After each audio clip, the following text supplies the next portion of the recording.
নিজের ঘরে বসে নিজের মোবাইল ফোন দিয়ে কিভাবে এনআরসির ফাইল ডাউনলোড করবে সেটা তোমাদেরকে আজকে শিখিয়ে দেব।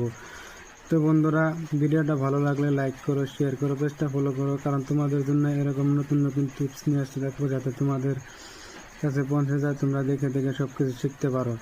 তো বন্ধুরা, মোবাইলের স্ক্রিনে দেখবে, ভালো করে লক্ষ্য করবে কীভাবে ডাউনলোড করে না করে তোমাদের নাম এনআরসি আছে না আছে সেটা চেক করতে পারবে। চলো বন্ধুরা, ভিডিওটা শুরু করি। প্রথমে ক্রোম বাজারে চলে যাবে, এখানে সার্চ করবে ফাইনাল এনআরসি লিস্ট।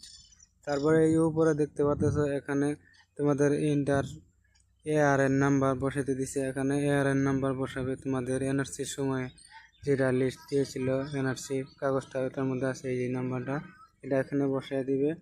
তারপরে নিচে ক্যাপচার আছে, এই ক্যাপচারটা এখানে ইন্টার ক্যাপচার, এখানে ভালো করে ক্যাপচারটা বসিয়ে দিবে। ক্যাপচারটা এই দেখো আমি বসিয়ে দিলাম। তারপরে এখানে সার্চ করবে, এই দেখো এনআরসি পুরা লিস্ট এসে গেছে। তোমাদের নাম আছে না নাই সেটা তোমরা ভালো করে